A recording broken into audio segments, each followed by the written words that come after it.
Dinhi ang mga langob. Megapatrol si Claire Cornelio.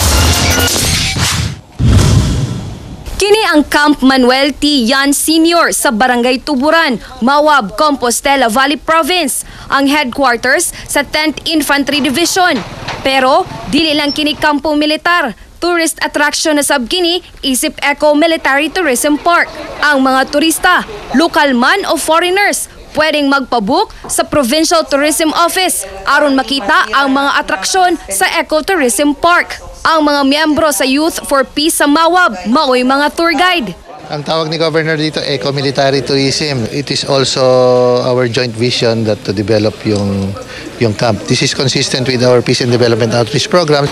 Sakay sa military vehicle, ilang isuri sa tibuok kampo ang mga turista.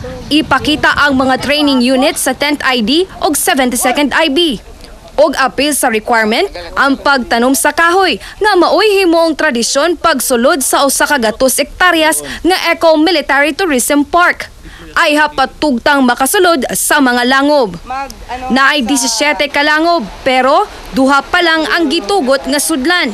Sama sa Cave A nga makita na ang nagkadaiyang stalactite formation sa taas og stalagmites sa salog sa langob nga gibana-bana ang usa ka gatos ka tuig pa ang hulaton una kini mapurma.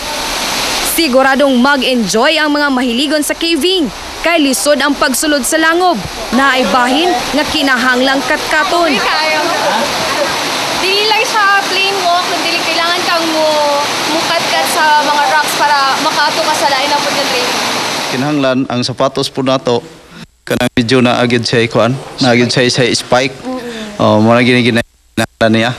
Sa mga langob, daghang mga kwaknit, busa, daghan sab mga guano kun hugaw sa mga kwaknit nga maayong fertilizer. Ang makakuha lang ang mga farmer lang dito sa Barangay Tuburan. Makita sab sulod sa langob ang mga waterfalls ug naasay tubigong bahin sulod sa langob. Una makalahos sa gawsanan ug aron makumpleto ang usa og tunga ka kilometrong langob. Allowing them in, na-educate din natin sila kung paano ito i-preserve. Pwede namin i-promote na at Comval it is more than the usual. Lalo na't nagsasama-sama ang kasundaluhan at mamamayan. Ang daming napakalaking opportunity ito para sa probinsya ng Compostela Valley Province. Ang proposed ni nga maghimo ta og mga sites na pwede nato dalhan sa to ang mga bisita nga muanhi dinhi sa to ang park. Human sa usa ka oras nga pagsubay dinhi sa Cave A sa Sitio Mahayahay, Barangay Tuburan, Mawab, Compostela Valley Province. Atong madiskubre ang usa na sab ka prime destination dinhi sa Rehiyon 11 nga mamahimong suryanan dili lang sa lokal nga mga turista kundi lakip na sab sa tibuok nasod. Claire Cornelio, Patrol ng Pilipinas.